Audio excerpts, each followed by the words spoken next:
നിയമനങ്ങളുടെ കാര്യത്തിൽ ഈ സർക്കാരിൻ്റെ തുടക്കം മുതൽ തന്നെ പ്രതിസന്ധികളാണ്. ആദ്യം അളിയൻ്റെ നിയമനം, തൊട്ടു പിന്നാലെ സ്പെഷ്യൽ ഗവൺമെൻറ് പ്ലീഡറെ നിയമിക്കുന്ന കാര്യത്തിലും വലിയ തരത്തിലുള്ള ആരോപണങ്ങൾ. എന്തായാലും സർക്കാർ ഇങ്ങനെ ആരോപണങ്ങളിലൂടെ മുന്നോട്ട് പോവുകയാണ്. ഇതിനിടയിൽ തിരുത്താൻ പ്രതിപക്ഷവും. വൈദ്യുതി മന്ത്രിയുടെ അളിയനാണ് ആദ്യഘട്ടത്തിൽ പ്രശ്നമായി വന്നത്. അതാണ് ബന്ധു നിയമനത്തിൻ്റെ പേരിൽ എത്തിയത്. ആ ബന്ധു നിയമനത്തിൻ്റെ ചർച്ചകൾ ഏകദേശം ഒരാഴ്ചയോളം നീണ്ടുനിന്നു. പിന്നീട് KPCC ഇടപെട്ടു. KPCC യോഗത്തിൽ ചർച്ചയായി മാറി.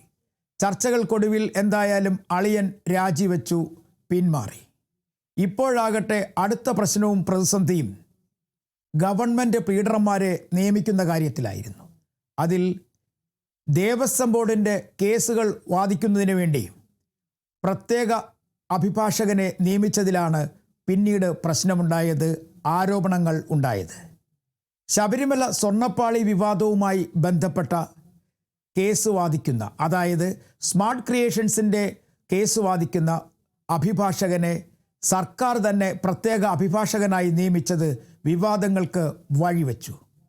തൊട്ടു പിന്നാലെ മുഖ്യമന്ത്രി ഇടപെട്ടു, രാജിവെപ്പിച്ചു. കേരളത്തിലെ ഏറ്റവും വലിയ ചർച്ചയായി മാറിയതും തെരഞ്ഞെടുപ്പ് വേളയിൽ UDF വലിയ ആരോപണങ്ങൾ ഉന്നയിച്ചതും ശബരിമല സ്വർണ്ണപ്പാളി വിവാദത്തിലായിരുന്നു. ആ വിവാദത്തിൽ ശബരിമലയിൽ നിന്നും പുറത്തു കൊണ്ടുപോയി സ്വർണം പൂശുന്നതിന് വേണ്ടി ഈ പാളികൾ എത്തിച്ചത് സ്മാർട്ട് ക്രിയേഷൻസിലായിരുന്നു. സ്മാർട്ട് ക്രിയേഷൻസിൽ വെച്ചാണ് സ്വർണം മോഷണം പോയതെന്നാണ് പ്രത്യേക അന്വേഷണ സംഘത്തിൻ്റെ കണ്ടെത്തൽ. സ്മാർട്ട് ക്രിയേഷൻസിൻ്റെ CEO കേസ് വാദിക്കുന്നത് ഈ പ്രദീപാണ്. പ്രദീപിനെ സംബന്ധിച്ചിടത്തോളം അദ്ദേഹം നല്ല അഭിഭാഷകനാണ്. ദേവസ്വം ബോർഡുമായി ബന്ധപ്പെട്ട ചില കേസുകൾ അദ്ദേഹം നേരത്തെ വാദിച്ചിട്ടുണ്ട്. മറ്റു ചില ക്ഷേത്രങ്ങളിൽ അദ്ദേഹം അമിക്കസ് ക്യൂറിയായി പ്രവർത്തിച്ചിട്ടുണ്ട്. അതുകൊണ്ട് തന്നെ നിയമപരമായ കാര്യങ്ങളിൽ ക്ഷേത്രങ്ങളുമായി ബന്ധപ്പെട്ട് നല്ല ബോധമുണ്ട് എന്നുള്ള കാര്യത്തിലാണ് അദ്ദേഹത്തെ നിയമിച്ചത്. പ്രദീപിൻ്റെ നിയമനം വന്ന ഉടൻ തന്നെ പല ഭാഗങ്ങളിൽ നിന്നാണ് വിയോജിപ്പ്, എതിർപ്പ് എന്നിവ പുറത്തേക്ക് വന്നത്. പ്രത്യേകിച്ചും ശബരിമല സംഭവം ഉയർത്തിക്കാണിച്ചായിരുന്നു വിയോജിപ്പ് വന്നത്. എന്തായാലും പെട്ടെന്ന് തന്നെ മുഖ്യമന്ത്രി ഇടപെട്ടു. ദേവസ്വം ബോർഡ് സ്പെഷ്യൽ പ്ലീഡർ പദവി രാജിവെക്കാൻ നിർദ്ദേശിച്ചു. പ്ലീഡർ രാജിവെക്കുകയും ചെയ്തു. പക്ഷേ തുടക്കത്തിൽ തന്നെ ഇത്തരത്തിലുള്ള കല്ലുകടികൾ എങ്ങനെ ഉണ്ടാകുന്നു? പാർട്ടി ചിന്തിക്കാത്തത് കൊണ്ടാണോ, അതോ കൂടിയാലോചനകൾ ഇല്ലാത്തത് കൊണ്ടാണോ? എല്ലാവരും അങ്ങനെ തന്നെയാണ് ചോദിക്കുന്നത്. കാരണം ആദ്യഘട്ട നിയമനം നേരത്തെ LDFൻ്റെ സമയത്തും ഇത്തരത്തിൽ ബന്ധു നിയമനം വിവാദമായതാണ്. അന്ന് രാജിയിൽ വരെ എത്തിയിരുന്നു കാര്യങ്ങൾ. അതിന് തൊട്ടു പിന്നാലെയാണ് വൈദ്യുതിയുടെ ചുമതലയുള്ള, അല്ലെങ്കിൽ വൈദ്യുതി വകുപ്പിൻ്റെ ചുമതലയുള്ള മന്ത്രി അഡ്വക്കേറ്റ് സണ്ണി ജോസഫിൻ്റെ വകുപ്പിൽ തന്നെ ബന്ധു നിയമനം വരുന്നത്. അത് വിവാദമാകുന്നു. ഏകദേശം 10 ദിവസത്തോളം ഇതുമായി ബന്ധപ്പെട്ട ചർച്ചകൾ പലതരത്തിൽ നടക്കുന്നു. അതിന് പിന്നാലെയാണ് ഇപ്പോൾ ഗവൺമെൻറ് പ്ലീഡറെ നിയമിച്ചുകൊണ്ടുള്ള ഉത്തരവിറങ്ങിയതും അതിലും ചില അതൃപ്തികൾ. ശബരിമല വിവാദം മാത്രമല്ല, ഏകദേശം 130ഓളം ഗവൺമെൻറ് പ്ലീഡർമാരെയാണ് ഈ സർക്കാർ ഹൈക്കോടതിയിൽ വിവിധ ഭാഗങ്ങളിലായി നിയമിച്ചിരിക്കുന്നത്.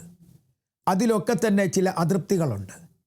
പ്രത്യേകിച്ചും കോൺഗ്രസിനോട് താൽപ്പര്യമുള്ള അഭിഭാഷകരുടെ സംഘടനയിൽപ്പെട്ട ആളുകൾക്ക് നിയമനം നൽകുന്നില്ല എന്നാണ് ഒരു പരാതി.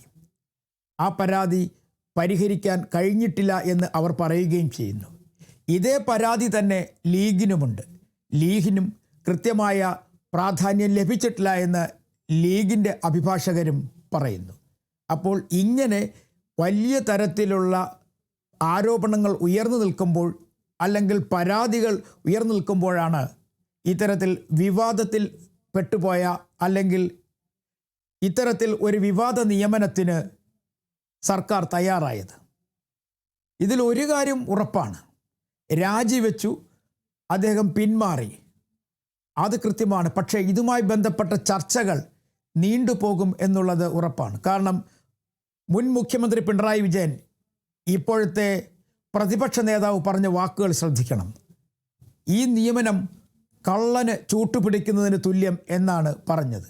അതിൻ്റെ അർത്ഥം ശബരിമല സ്വർണ്ണപ്പാളി വിവാദവുമായി ബന്ധപ്പെട്ട ഏറ്റവും വലിയ മോഷണം നടന്നിരിക്കുന്നതും ആ മോഷണം നടന്ന സ്ഥലവുമൊക്കെ സ്മാർട്ട് ക്രിയേഷൻസിലാണ്. അവിടെ വെച്ചാണ് സ്വർണം വേർതിരിക്കുന്നതും ആ സ്വർണം മാറ്റുന്നതും അത് വിൽക്കപ്പെടുന്നതും എന്നാണ് പ്രത്യേക അന്വേഷണ സംഘത്തിൻ്റെ കണ്ടെത്തൽ. അതിൽ ആ സ്മാർട്ട് ക്രിയേഷൻസിൻ്റെ തലപ്പത്തുള്ള ആളായിരുന്നു പങ്കജ് ഭണ്ഡാരി. പങ്കജ് ഭണ്ഡാരിയെ അറസ്റ്റ് ചെയ്ത് ജാമ്യം കിട്ടുന്നതിന് വേണ്ടി കോടതിയിൽ വാദിച്ചത് ഈ അഭിഭാഷകനായിരുന്നു. അതുകൊണ്ടാണ് വിഷയങ്ങൾ വല്ലാതെ മാറിമറിഞ്ഞത്. പക്ഷേ പ്രശ്നങ്ങൾ ഇപ്പോൾ അവസാനിക്കും. പക്ഷേ വീണ്ടും ഈ സ്മാർട്ട് ക്രിയേഷൻസ് പ്രത്യേക അന്വേഷണ സംഘത്തിൻ്റെ പട്ടികയിലുണ്ട്. 2025 വീണ്ടും സ്വർണ്ണപ്പാളി വിവാദമുണ്ടായിട്ടുണ്ട്. അന്നും സ്വർണം പൂശാൻ സ്വർണ്ണപ്പാളികൾ എത്തിച്ചത് ഈ സ്മാർട്ട് ക്രിയേഷൻസിലേക്കാണ്. അവിടെ വെച്ചും സ്വർണം പൂശിയപ്പോൾ ഏതെങ്കിലും തരത്തിൽ സ്വർണം നഷ്ടപ്പെട്ടിട്ടുണ്ടെങ്കിൽ വീണ്ടും സ്മാർട്ട് ക്രിയേഷൻസ് സംശയത്തിൻ്റെ നിഴലിലാവും.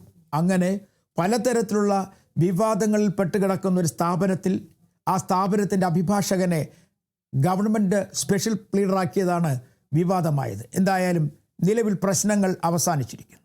പക്ഷേ രാഷ്ട്രീയപരമായി ചർച്ച ചെയ്യുവാൻ എല്ലാ പാർട്ടികൾക്കും ഇതൊരു അവസരമായി മാറിയിരിക്കുന്നു. CPIM ഈ നിയമനം കഴിഞ്ഞ ഉടൻ തന്നെ രംഗത്തെത്തി. പ്രത്യേകിച്ചും മുൻ ദേവസ്വം മന്ത്രി. കണക്കറ്റ വിമർശനമായിരുന്നു മുൻ ദേവസ്വം മന്ത്രി VN വാസവൻ്റെ ഭാഗത്തു നിന്നുമുണ്ടായത്. ഒരു തരത്തിലും ഭരണപക്ഷത്തിന് അതിനെ ന്യായീകരിക്കാൻ കഴിയാത്ത തരത്തിൽ കാര്യങ്ങളെത്തി.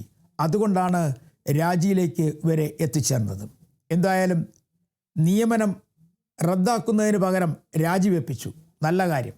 പക്ഷേ ഇനിയുള്ള നിയമനങ്ങളിലെങ്കിലും സർക്കാർ ശ്രദ്ധിച്ചാൽ കൊള്ളാം. ഭരണപക്ഷത്തുള്ള ആളുകൾക്ക് തന്നെ നിയമനങ്ങളുടെ കാര്യത്തിൽ വലിയ വിയോജിപ്പുകളുണ്ട്. പല മന്ത്രി ഓഫീസുകളിലും ഇതുവരെയായും ആളുകളെ പൂർണ്ണമായും നിയമിച്ചിട്ടില്ല. അവിടെയും ചില തർക്കങ്ങളും പ്രശ്നങ്ങളുമൊക്കെയുണ്ട്. ചില സ്ഥലങ്ങളിലൊക്കെ തന്നെ ഒന്നിലധികം ആളുകളാണ് ആ പദവിക്ക് വേണ്ടി അവകാശവാദം ഉന്നയിച്ച് നിൽക്കുന്നത്. ഇനിയുള്ള സമയങ്ങളിൽ ബോർഡ് കോർപ്പറേഷനുകൾ അങ്ങനെ തുടങ്ങി പലതരത്തിലുള്ള സ്ഥലങ്ങളിലേക്ക് നിയമനങ്ങൾ നടക്കേണ്ടതായിട്ടുണ്ട്. അവിടെയൊക്കെ കൃത്യമായൊരു നിരീക്ഷണമുണ്ടായാൽ സർക്കാരിന് നല്ലതായിരിക്കും.